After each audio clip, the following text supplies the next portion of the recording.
The doctor is in. Sunday afternoon during October, we do 2 shows a week of The Doctor is In, our regular Wednesday show, and then we do Sunday afternoons. And so we are here today with some amazing breasties, and we're going to talk about inflammatory breast cancer. Ooh, so you guys, I have my dear friend. How many years, Ricky? 35. 35 years. 35 years. And when she had this disease, I didn't even know anything about breast cancer. And then I have my sort of new friend, but not new friend, Catrice Nolan, who I've talked to over the airwaves, I guess, the last couple of years. And then I finally met you last week. I'm so excited to meet you at our Congressional Black Caucus briefing. So we're so glad to have you here. And we're going to talk about inflammatory breast cancer, which is not a good one. And what we know about it is that it appears in really it's like 1 to 5% incidence, right? Yes. But Black women, of course, are 70% more likely to get inflammatory breast cancer. So I was trying to describe it, but you know what? I'm going to let you guys describe it. Like, what are the symptoms that brought you to the doctor? So, I mean, I read a little bit about it, but it's basically, there's no tumor. You don't have a tumor, but your breasts swell, right? And they describe it as looking like an orange peel. Yes. And then one of the symptoms says you turn red. Well, Black people, do we turn red? That's a scary one because we don't turn red, right? So that's a good symptom for us to identify, but also they swell. I mean, they swell up, right? Yes, for me, it was swelling for sure. For swelling. Yeah, that's what you said in your story. So we're going to talk to these lovely ladies, have them tell their stories. And then Catrice actually wrote a book about her experience. And so we'll talk about her book and talk about how you guys can know more about this, because this is not a fun one. Another Black breast cancer. We don't have any mortality rates for Black women for this particular breast cancer, but it sort of fits into our 41% higher mortality rate. But I know inflammatory breast cancer is actually diagnosed at ages 3 and 4. Yes. So you're in pretty big trouble by the time you get diagnosed. So you don't even know. Right. I know. So Ricky, tell us your story. Tell us your story. I went in for a physical, and I had maybe a month before the physical, I had experienced swelling of my right breast, but it went down. So I thought that it might have been a duct infection. When I went in and I saw my primary care, and I said, well, I need for you to take a look at this breast. She sent me immediately to the breast surgeon. They in turn did a biopsy, and then that turned around and they came in. She left. She came in with 5 people, and they surrounded the table, the examining table, and said, we have bad news. We have no sound. Oh, yeah. So you're looking like, whoa, like you get surrounded by 5 people at the doctor's office. Exactly. Like, uh-oh. So you know that's not a good sign. Okay. So they tell me I had inflammatory breast cancer. I'd never heard of it. I asked what the prognosis was. They told me that if they do first a round, they're going to do some testing. That the testing was to find out whether I was HER2 positive or HER2 negative. They came back, told me I was HER2 negative. I thought that was a good thing. I thought that was a bad thing. They told me it was a good thing, so that there were other drugs that they could use. In any event, and told me to go home and tell my family and to come in with any questions that we had. I in turn did that. However, and in doing that, and I saw the oncologist, and they started this protocol, which was chemotherapy. Then we see how the chemotherapy works, and then we decide as to whether or not you're going to get surgery. Then after the surgery, you're going to get radiation. After radiation, then you might get some more chemotherapy. Well, that's going to be 18 months. Of course I'll be dead. That was my feeling. So I chose another route to collectively do this. I did not put the Western medicine out of sorts, but I did join Eastern medicine in. And I saw my traditional Chinese medicine physician the day before I would have chemo. So you were doing that kind of medicine before you had cancer? Like you had. I was practicing Chinese medicine long before I had cancer. Okay. So you had. But so I had a relationship. Yeah, And, right. and it just so happened that the traditional Chinese medicine doctor I was seeing had written a book and had been treating breast cancer for many years, unbeknownst to me, because I didn't need him for breast cancer. The American Cancer Society actually recognized him and thought that, acupuncture, Eastern medicine, and their herbs should be correlated with the Western medicine in relationship to breast cancer. So, but that's not a widespread situation. So What chemo drugs did you take back then? Oh gosh, I need to get out my book, and they were. I kept notes. The one thing that I say to people that have breast cancer or any type of medical condition, they need to take a journal with them. They need to write down every single appointment for and what meds you are getting. So yes, I could possibly, I can resurrect that. However, I don't remember offhand. Yeah, it probably was the basic drugs though for breast cancer, I'm guessing. Right. Along with a few other things. The one thing that I can say is that I don't remember because I'm 15 years out. So I went from 18 to 15 years. So I feel deeply blessed and very grateful. But the problem with us is that we don't become CEOs of our own health. We should be the chief executive officer of our health. And this particular cancer, IBC, is far more prevalent in younger Black women. Mm-hmm. When I got it, I was 55. I'm 70 now. I knock on wood, because I think that if I had allowed them to remove everything, including my lymph nodes, and here we are in COVID, I'd have no way of fighting COVID or any other disease, because that's your immune system. Yeah. So you must keep your immune system as clean as possible. So I know I'm clean because I haven't even had a cold since COVID. So knock on wood, I'm good to go. But if I had nothing to bear with, and the other thing that they tell you, if you have IBC, that's one of the few breast cancers that once they remove your breast, they tell you that you cannot have reconstructive surgery. I don't know where we are now with that. Is that true? Are they doing that now? You actually you can elect to have reconstructive surgery now. Okay. Because back then you didn't have that, the ability to do that. And I know that you have spoken of a friend of yours that is a thriver for 23 years. That's an amazing event, because we don't have those kind of numbers. No, for IBC, no. So Ricky, so you had chemo, you did Eastern stuff. Yep. And then I came back through the chemo. I would see my Chinese doctor the day before chemo. And one day I went in and he said, "You won't be taking chemo tomorrow." And I said, "What do you mean? I got to take, that's what they say." He says, "Oh no, because if you take this next batch, you might not make it to the next one." So my energy had depleted so much, and that's what Chinese medicine does. It reads your energy and reads your organs. And he was right. That part he was right on. I said, "What am I going to tell him?" He says that you don't feel good. and I didn't feel well. Yeah, of course not. So your eating habits get kind of crazy.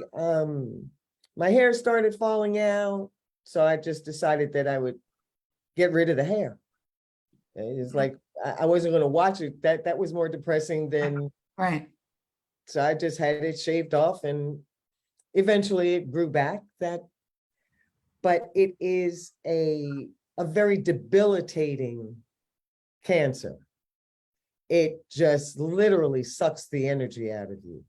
And you're inflamed throughout, it starts being inflamed throughout your body.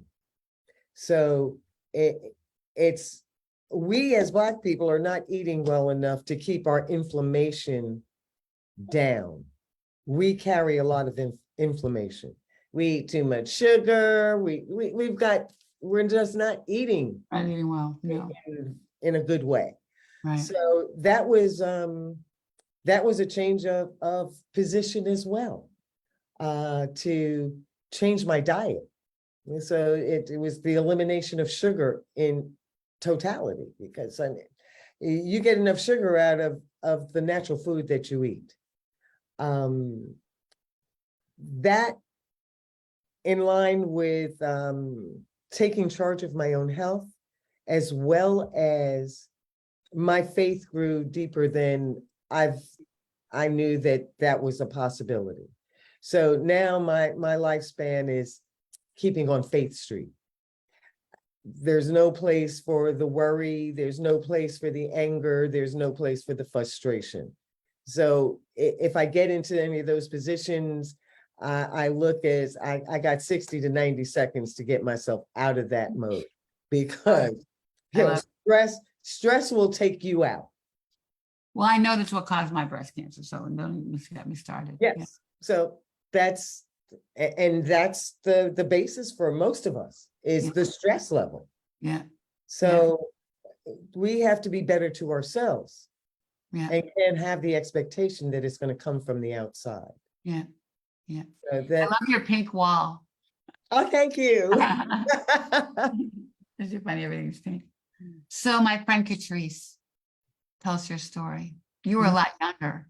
Yes, I was a lot younger. Actually, I was 37 when I noticed symptoms. I was crawling around on the floor, playing with our 3-year-old son. He's the youngest of our 3 kids. And it was actually, I was crawling, looking down, and my shirt scooped down, and I looked, and I was like, you know what? Something looks a little off. Like perhaps my left breast looked to be slightly larger than the other. I got up on my knees. I looked at my husband. I was like, "Hey, do you notice a difference in my breasts? Showing off, checking. Like, check these out." And he's like, "No, I don't see anything." I was like, "Okay, who knows better than me and him, right?" Right. So later that night, I stood in front of the bathroom mirror, and I knew for certain that there was a difference. Right, that was just a matter of hours. It looked like it had gotten even bigger. I looked at my husband again. I said, "Now, do you notice the difference?" And he looked, he said, "Yes, I definitely noticed a difference." And so went to bed that night, got up first thing in the morning, 8 o'clock. As soon as the doctor's office was open, I was probably the first caller saying, "Hey, I think I need to be seen by my doctor today." And she wasn't in. And they said, "Well, do you want to wait for her to return the next day or later that week? Or do you want to see another doctor?" And I was like, "I think I need to see another doctor today. I don't care who it is. I need to come in." Right. So they got me in that afternoon. They then performed a breast exam, right? Arms up, feeling all around the breast. And he said he didn't feel any lumps, but he definitely felt like one was more swollen than the other. And it felt warm to the touch. I remember him saying, "It feels warm to the touch." And he's asked me, "When was the last time you had, did you nurse your children?" And I said, "Yes, I nursed all 3. And our son, I nursed him at the time. It had been 2 years prior that I had stopped nursing." He's like, "Well, based upon what I'm feeling and, the warmth to the touch, it seems like it's an infection, perhaps mastitis. So I'm going to give you antibiotic." He said, "But it's quite odd that it's been 2 years since you nursed.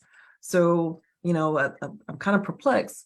We're going to treat you for this, but would you like to go ahead and get a mammogram?" And I said, "Yes, I would like to have a mammogram." And so Don't you hate it when the doctor says, "I don't know what's wrong with you"? Like if you did that your job, like that's your job, Yeah, I don't disagree, but we always hear that they're practicing, right? Right. Doctors are practicing. So, you know, Yes, here they are. yes, Right. yes, they are. So I have to Okay. definitely understand that. So given that, the first sign of something different, I'm kind of like a hypochondriac. I'm first thing I Right, call right. doctor, hey, something's different. What's going Yeah, on? yeah. Thankfully, I have insurance and I can do that. But he did prescribe the mammogram. And at the same time, he's like, you know what? This is a little different. Just in case, here's a card to a breast surgeon. He's like, you're only 37 at the time. So I'd at a minimum call him up, regardless of what the mammogram says, and get baseline. Perhaps, you ought to be monitored from here on out, just because this is a little bit different. I was like, okay, stored that little card in my purse, went on my way, went and had the mammogram, I think, the very next day, and it came back inconclusive. So I thought, okay, it's got to be mastitis then, like you said. Let me keep on taking this antibiotic and go on my merry way, right? Wife, mom, work, got things to do. All the stuff.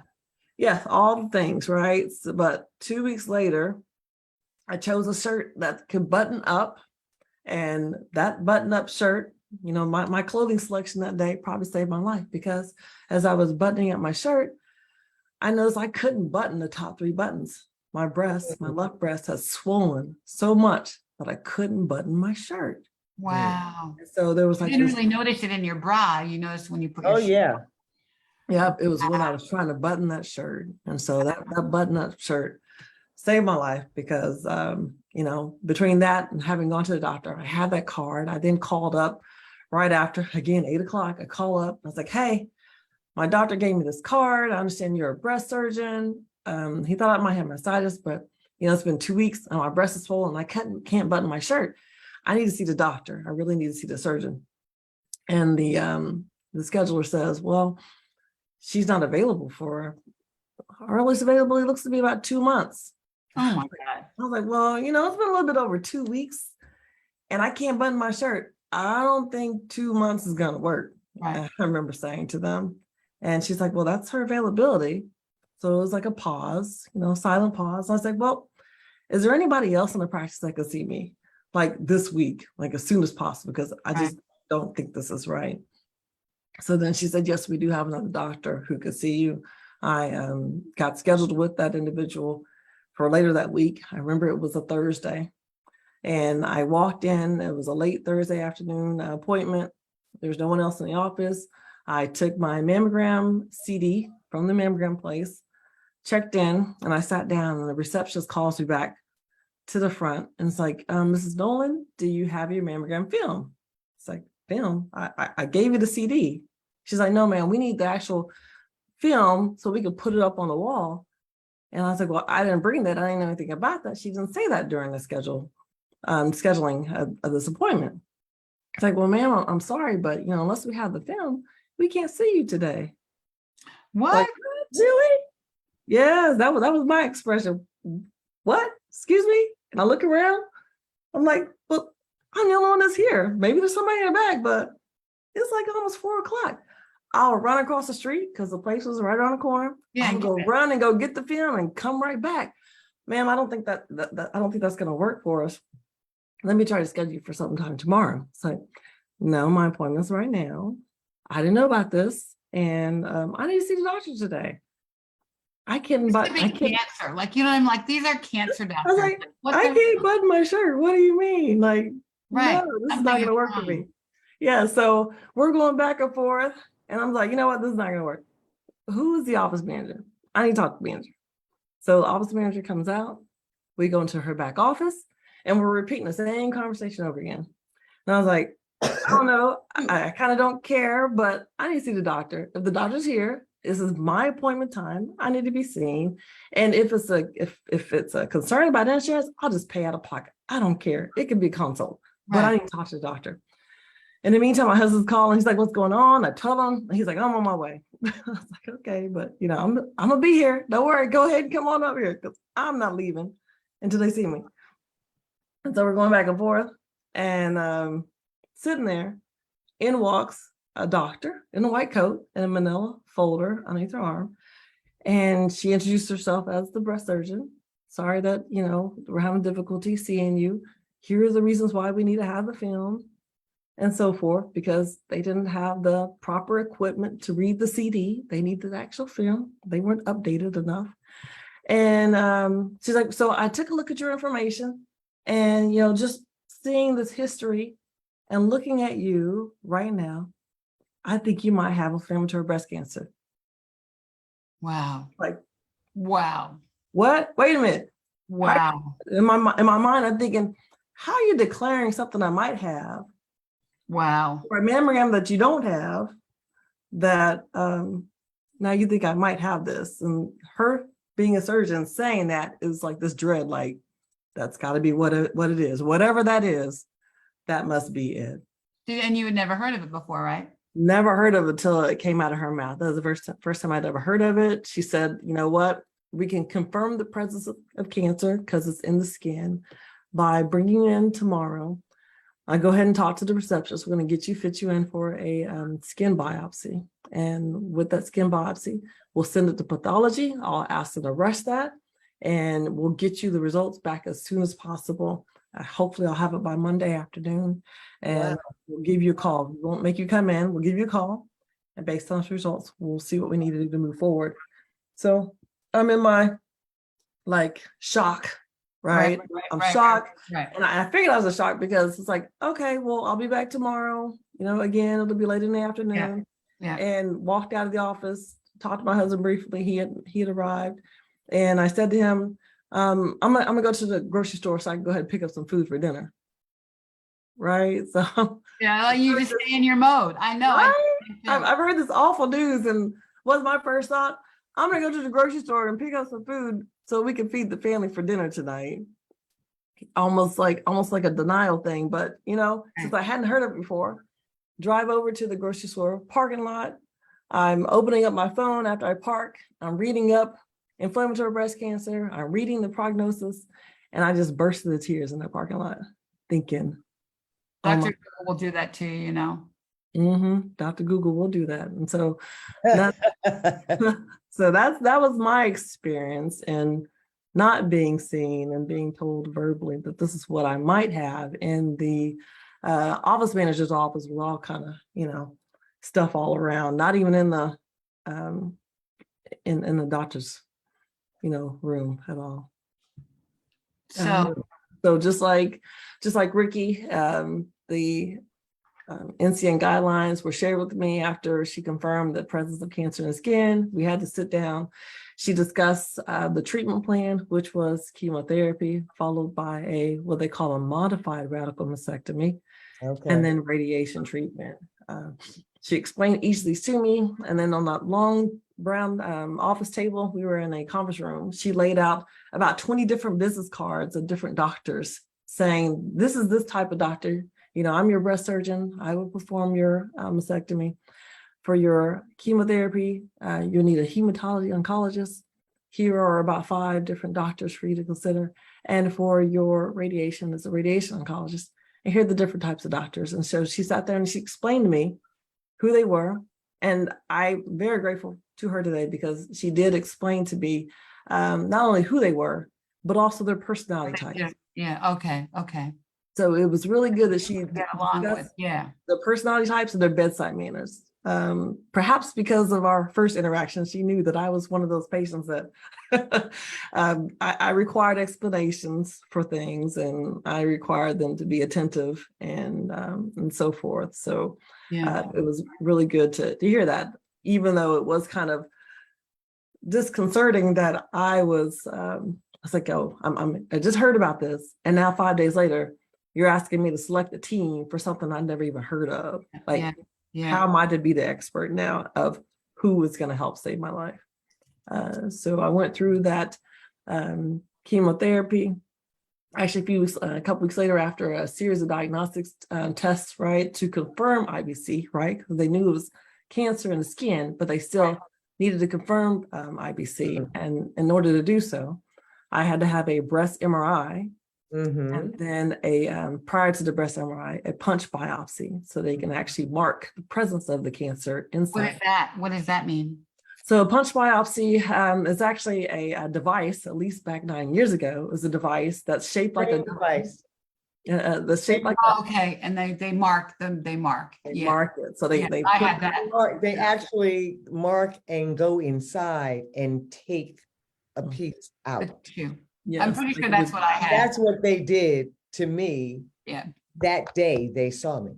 yeah. Okay, so mine was fast forward a couple of weeks from the time of the symptoms, but thankfully it wasn't too far away from when I had the symptoms, because once they had completed the diagnostics, they diagnosed me with IBC stage 3B. Yeah. And so from that point on, then it seemed like it was more accelerated once I did identify the team, and from there we did install a port, and didn't even wait for the port install to recovery. It was install a port in the morning. That afternoon, I actually began chemo just via my regular vein access, because they were definitely at that time now wanting to be very Would be aggressive, yeah. I never did the port. You never had a port, Ricky? So you just got it in your veins? Yep. Yep, I had the port. They were concerned. The port for me was too invasive, has had the tendency of getting infected. And I had consulted with my Chinese physician, and he asked me, he said, so what are you going to do? And I said, well, fear has set in. I'm definitely taking the chemo. What you gonna do? He says, well, you're gonna come and see me the day before you have chemo, and then we will work in concert from there. So, nope, I did the hot towel treatments the morning of my infusions. To get your arm ready, yeah. Get my arm ready. Yeah, I would never even have been able to do it in my veins. Well, I know, well, I had adriamycin, they can't put that in your veins. Right. I had so for the chemo it was adriamycin first, and then it was Taxol. Okay. And That's the then Taxol. after, I knew there was a T guy. Yeah, T guy, yeah. T guy. and then after a few weeks of recovery, then my doctor called us while we were on our 50th anniversary trip early in the morning and said, you know what, this is aggressive. Let's not give the cancer a chance to come back after the chemo. Let's see if we can quickly get you into surgery as quickly as possible. And so I got into a surgeon at a different hospital. And then after surgery, again, a recovery period is required. And they rapidly tried to get me into radiation treatment. Yeah. And so I started treatment in March of 2013. And I rang the bell for my last radiation in November 2013. Wow. And then the doctors require, because of the radiation and the fact that the skin has been pretty much burned, I had to wait at least a year or more, in my case 4 years, before I had reconstructive surgery. Got it. Well, when I had it, there was not that option to have reconstructive. Yep, the deep flap is but what recommended. I came back after the 8 months, and my oncologist and my breast surgeon, especially the breast surgeon, really had an argument with me, because I came in, I tell my husband, just sit there, don't say a word. And they did all of these tests, and they said, oh, we don't see the cancer anymore. I said, okay. And then they said, oh, we're scheduling you for Wednesday, and you're going to get the surgery, and then you're going to get your radiation. And they're giving me all this stuff. And I said, no, I'm not doing any of that. And they said, what do you mean? I said, you can't see it. You can't have it. I said, it is now in God's hands. And I took that shot because I felt that I gave you 8 months. You've given me 10 months left. If I do this for the surgery, you got to wait, and then you're going to get burned up. And then after you get burned up, you're going to get poisoned again. I knew that I didn't have a chance in hell to survive that. So that was the protocol. I just chose a different route. And that, it wasn't so much I was afraid about losing my breast, but I called up my great aunt at the time was a retired nurse, and she was like 94 at the time. And she says, I called her up and I said, oh, came from the doctor. They said they can't see it anymore, but they want to do surgery. And she said to me, they can't see it, they can't have it. And that was my confirmation that I was not to go any further. I continued with my traditional Chinese doctor to this day. And I practice 2 days a week with him online, doing my Qigong, which is an energy exercise. And so I really think that my faith, meditation and my faith has brought me through. And then when my purpose is done, then God will take me home. I'm just in that frame of mind. Because with yours, they were pushing you around and telling you, wait, wait, wait. Thank God they didn't make you wait too long, because it was aggressive from the onset. You were seeing changes by the week, Oh, I was seeing changes by the days. by the day. Wow. And this up and down, and getting back to the red, the one thing that I recognized that I knew, it wasn't even so much that my breast was turning red as much as it was a different color than the other And breast. normal. Okay, a different color from the other breast. Okay. And I thought that because it was like after the summer, I thought, oh, well, like I got a tan, but this side was fine. And the right side just kind of stayed the same. And I was like, well, wait a minute. How can this side, tan be gone and this time? And it was getting darker and darker as time went on. Mm-hmm. So the more heat that was in the breast, the darker the breast became. Mm-hmm. And that was, and the examination, there is no lump. It's more like a nesting. It's like a nest, a bird's nest underneath the skin.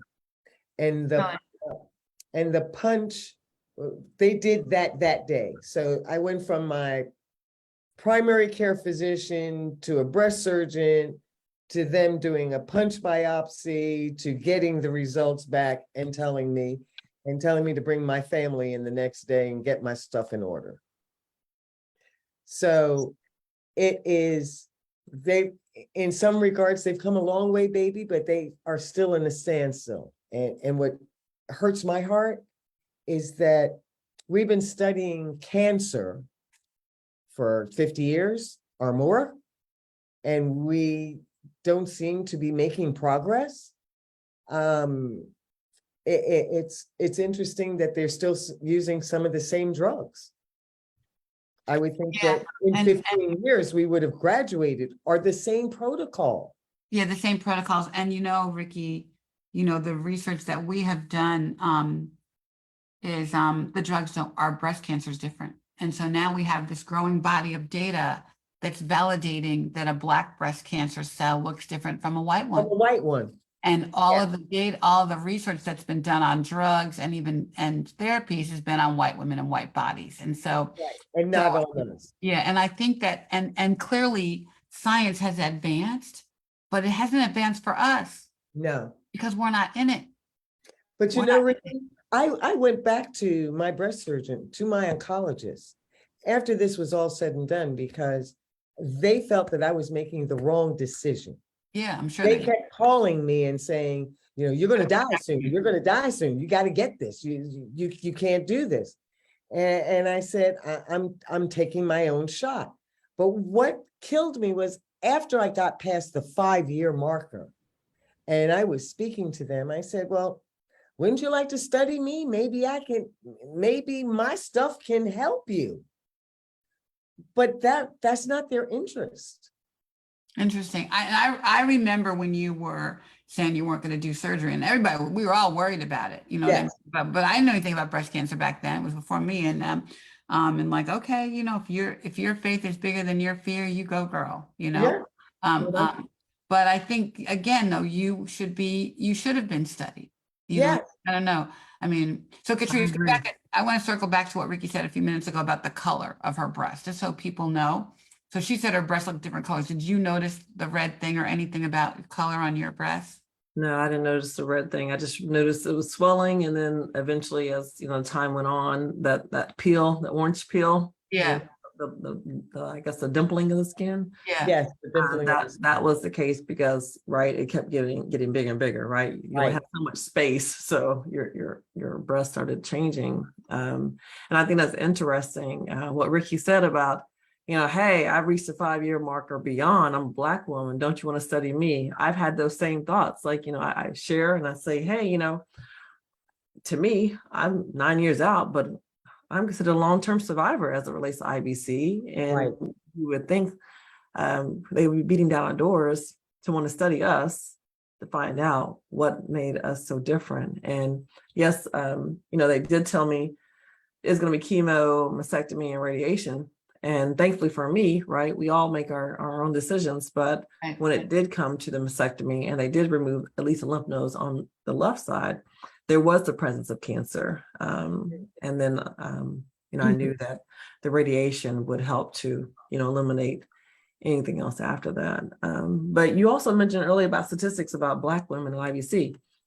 So I recently wrote a blog post because I did find some research data. Oh, you did? Okay, great, great. Yes, from Send it. Yeah, what'd you find? so 2020, there was a study that was done by University of Michigan, and I had some stats that I pulled from it, but it said essentially that the chances of developing IBC are 70% higher for Black women, which than white women, which you had shared earlier.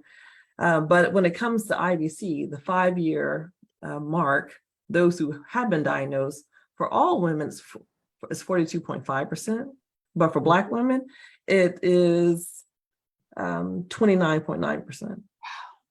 Well, first go back. So 42 is bad in itself. Absolutely. Right. That's But just then for IBC. And But for for Black women, it's 29. 29.9. And then at the 10-year mark, which thankfully I'll get to celebrate next year, 10 years. For white women, it's 30.7% of those have survived. And for Black women, it's 18.4. Ooh, That's at the 10-year mark. Well, can you send me that stuff? Because I'll post it. wow. Wow. But Well, again, I'm great. I can't tell you. After this, I'm gonna go and pray again. I know. Which is why, yes, absolutely. But that's why it's a different disease for us. So this is the kind of stuff that helps me to make my story about clinical trials. That data, but we have a different disease. Our disease is different. It's different for Black women. And also why do we get it more at 70% higher chance? Like, what is it about our bodies that are making us susceptible to this horrible disease? Yeah, so those researchers were definitely, and I had a chance to chat with a researcher on Twitter, right? So I found it. Oh, good. Awesome. Doctors, and lo and behold, there's a lot of doctors on Twitter, right? Oh, doctors are on Twitter, man. I'm a tweeter. I'm gonna go look for your tweets. No, I'm a tweeter. The doctors are on Twitter big time. Doctors are on Twitter. So I was messaging that doctor. I tweeted the doctor. I was like, hey, I found your study. I saw this, and their response is yes, there's definitely disparities, but there's also it looks like there might be some genetics, as you mentioned, relate to it. And so that was definitely very insightful. And also the founder of the IBC Network Foundation, Terry Arnold, we talk very frequently. And Terry says, based on her collaboration with some of the top centers that study IBC, and they actually, not only just MD Anderson, but Dana-Farber, and there's one other one, those are like kind of the 3 major centers who have researchers who are solely focused on IBC. So that's a win now, right? That's a win. That's grown since It's absolutely grown, yes. And there's an actual IBC consortium now, and they collaborate, and it's definitely something that they are paying attention to. Well, you guys, let's write an article for the website for blackdoctor.org and pull some of this data, and you guys can sort of share your stories. Let's write an article so this will this will stay online for sure, but I think to have something written for them to document this disease, we should do that. And Ginny Mason's talking in the chat here, our friend Ginny, about that we need more data. But I mean, even on the genetic front, right? The gene panel that we're testing. So I got tested. If we got genetic testing back 10 years ago, it's different now. But Mhm. the gene panel, guess where it came from? White bodies. Mm. It didn't come from Black women. And so again, here we go with measuring ourselves against science where we're not included. And I know for triple negative, I had triple negative, which also is often associated with IBC, right? It can be Right. triple negative, which is really scary, but not that it isn't all scary, but Lisa Newman, Dr. Lisa Newman and Melissa Davis are at Will Cornell. They're now finding a gene in Ghana called the Duffy gene in Black women that could be attributing to triple negative. And they're studying that right now. They were studying BRCA, and BRCA is not the be all and end all of breast cancer for Black Right. women. And so we have to do more research. We have to do more research. We have to get more science. And so, I mean, I don't know, I think that we need to find more women like you guys, and try to make these conversations happen. And I'm happy to help you do that, because I think we just need more people talking about it. Absolutely. And we'll go over the symptoms again before we close, so people can be on the lookout for it. But I think there's not enough research on this disease. Like, No, there isn't. triple negative, there's not enough research. And should it have a different chemo regimen? Are adriamycin and Taxol the right drugs for this disease? Because guess what? They are not the right drugs for triple negative. Right. Well, that's what it was 9 years ago. And I'm not a medical doctor or scientist, Yeah. but I do know that, given all the different personalized medicines that they have today. Right. And immunotherapy. It's probably good to have, one of the top experts for IBC come on Yeah. and talk about the different treatment types. And so, Ricky talked about MD Anderson, there's Dana-Farber, and there's one other one. But, when I was diagnosed, I was curious to know, given us rare and aggressive, my thought was like, well, then I only have one shot. So if I only have one shot at this, who is the top doctor at this? And at the time, having been online and some of the platforms that included not only Terry, but Jenny, I was asking a question like, okay, well, who's the top doctor? And at the time, at least 9 years ago, it was a doctor by the name of Massimo Cristofanelli. He actually helped found the Morgan C. Welch Clinic for IBC at MD Anderson. Okay. And then he went on to found subsequent other clinics. And it's funny, you just mentioned Dr. Newman. Didn't he go to Fox Chase? He was at Fox Chase, and then he went to Lurie, Kansas City. I met with him. I had as well. And then now you mentioned Dr. Newman being at Will Cornell. Dr. Cristofanelli is also at Will Cornell right now. Oh, wow. Okay. Okay. And so Great. he helped to found the IBC consortium that all doctors across the world now are collaborating on IBC. Oh, that's really good. Yeah, Jenny's saying in the comments that Duke also has a specialty. That's the third one. Thank you, Jenny. I was like, I know it's the third one. I can't remember. Yeah. So you said Weill Cornell. So the three major ones are MD Anderson was the first one, Okay. Dana-Farber, and then she mentioned the third one. Yeah, Duke. Yeah, so yeah, but Well, when I was diagnosed, it was only MD Anderson. And Dr. Cristofanelli. Cristofanelli was at MD Anderson at that time. Yes. And he had just transferred to open up the clinic at Fox Chase. Yes. And my doctor said that you're going to die and you need to go see Superman. And Superman was wonderful. I mean, he's a really good looking man. Very, like a hot doctor. I mean, He's Italian. He's Italian. So Italian. He got the accent and everything. And he says, well, I don't know. I think that you should do this. And I felt like my physicians were pulling out all the stops, not so much to save my life, but this is all about money too. And let's not forget it. He says, well, I don't have, at that time, he did not have a patient that had lived past 5 years. So therefore, so what you gonna do for me? He says, well, I really think that you should do this. And then they felt that within the next 30 days, I would be gone because I refused to have the surgery. They called me every day, daily. Think you should do this. So it's like, it's 15 years later, and you still don't want to. My breast surgeon walks past me sometimes in town and won't even speak to me. because I've stated there are other people that I speak You're a to. miracle. You're a miracle. You're a miracle. I know I'm a miracle. We're all miracles. We're all We're all miracles. miracles, And dear. whatever science they're applying is in conjunction with God. It's directed by God. So Precisely. God saved who saved us, right? But To the lady that was asking you online in reference to what other science can we give them?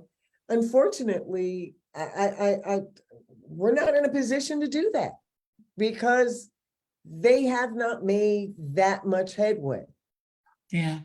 Well, yeah, and this is an area of opportunity, especially, and you wonder when you have a disease that's only 1 to 5% of the population, but hello, Black women get at 70% higher rate. Correct.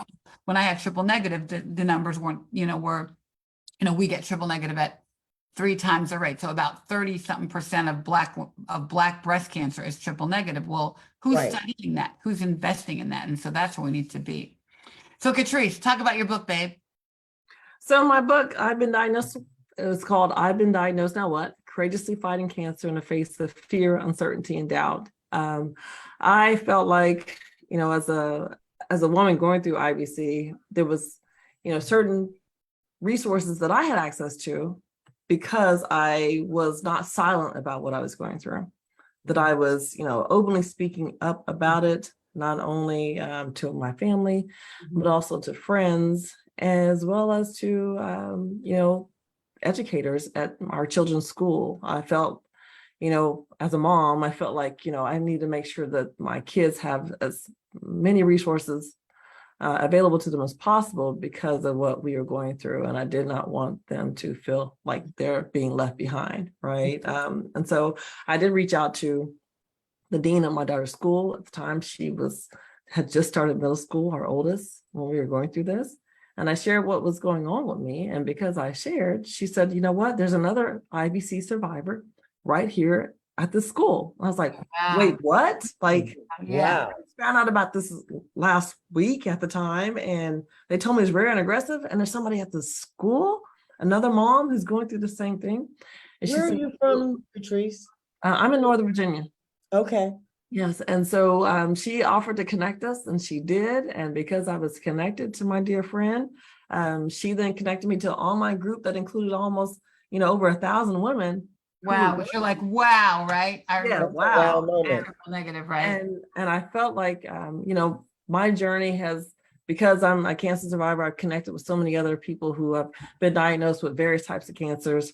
And it just seemed like some of them just did not know how to ask for help or weren't getting connected to the right type of help. And I felt like writing a book about my own journey, how I sought help, and then some tips for others to utilize and getting their family on board, getting assistance for their children and other caregivers. It also includes some letters that were written by my husband, as well as my mom and my sister and other survivors about kind of what was going through their head at various junctures of their journey and what that journey did to them and how they reacted to it and how they sought help and recommendations for others. And so it just kind of chronicles all the way from the diagnosis through, survivorship and, other people throughout my life along the way and what they've gone through because of it, because it doesn't just impact me. It impacted everybody who touched me and impacted the community. Awesome.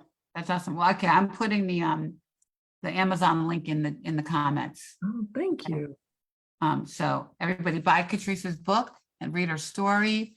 And thank you guys. Thank you. Thank you. Thank you for having us. Thank you for doing this. So can people reach out to if they want to? You can always reach people through me, Ricky@touchbbca.org. You guys know how to reach me, but Catrice, if they want to have any questions about the book or want to connect. Absolutely. Just you can reach out to me via my website at catricenolen.com, KATRECENOLEN.com. And I get people contacting me all the time, and even on social media, same handles at Catrice Nolen. Catrice Nolen, that I'm putting it in here. And then if you want to find Ricky, do you want to put your stuff out there? They can just come through me to find you, Miss Honey. Pardon, darling, I'm sorry. Oh, do you want to, I'll just use my email for you if you don't That want would be perfect. So just catricenolan.com, not Catrice E. Nolan. Yeah. No, CatriceNolan.com. Okay, got it. I'm putting it in the chat. So, wow. All right. Well, thank you guys. We are glad that you are here and telling the story and sharing your truth. And, you know, it's a rare disease, but it's really not, you know, and frankly, we don't know. We probably don't even know a lot of the information for Black women just because it's not existent yet. No, we don't. And actually, because I'm coming up on my 10 years and I saw those statistics, I thought, you know what, it would be so powerful if in my 10th year, I could meet 100 Black women who have actually gone through this. And so I did write a blog post, and I'll share it with you later on, about my quest in my 10th year to find 100 Black women. And All actually it was released on IBC Day last Tuesday.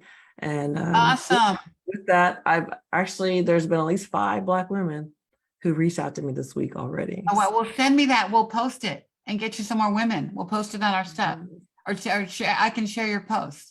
Thank you. We'll do that. So we'll get 100 Black women, and not that we want any more people to be sick, for God's sakes, I but just want to know that we exist. we And want a community. And you know, this breasty club is not one you want to be in. No, You're in it. It's not a club that you like, but it's the best women you'll ever meet. The best people yes, you ever meet. Must love and you. absolutely. In my case, you know, the fact that I was like, I'm 9 years into this, but at the time I'd only met like maybe 5 Black women in 9 years who had IBC. Wow. And of those 5, 2 of them are no longer with us. So Wow. got to be a way to Build a meet community. more, to Yeah. give hope, and to show that we can survive if only we know about this and can act on it as quickly as possible. Well, let's do it and do a show. Catrice, through Ricky, you're the first that I have met that has IBC. I've met many other breast cancer thrivers, not another one that had IBC. Oh my goodness. Wow. So give a hug. Wow. So- Thank you, Ricky. Thank you both, Rickies. That was Wow. amazing. Wow. Wow. Wow. Wow. Ricky, I didn't know that, honey. Wow. Yeah, so Wow. this is, We need to build what I this want to say community. is, you have given me hope knowing that, first of all, there's somebody that has been a thriver longer than me. That's like incredible. And that you have come along and are right behind me. So I know that with faith, all things are possible. All things. All things are You're the possible. first. So Wow. I'm grateful to you, Ricky, for hooking us up. Yes, thank Wow. Now we have more breasty love. But so Wednesday, we're going to be live from Oakland. Okay. And next Sunday, Ariana, our precious, you know, she's our baby TNBC breastie. You know, she had TNBC at 19 and 21 again. She's 23 now. So she has found her community of young women. So we're bringing on about 3 or 4 young women under 25 that have cancer. And so, and most of them triple negative. So join us on Wednesday as usual at 6. Join us next Sunday at 3. Thank you, thank you, thank you, thank you. I'm so grateful to you guys, to my breasties. Love you, Natalie. So breastie love, the doctors, and we available, reliable, and real information. And we keep bringing it to you every week. Thank you, sponsors. Thank you, Black Doctor. We love you. Thank you so much, everyone. Bye. Thank you.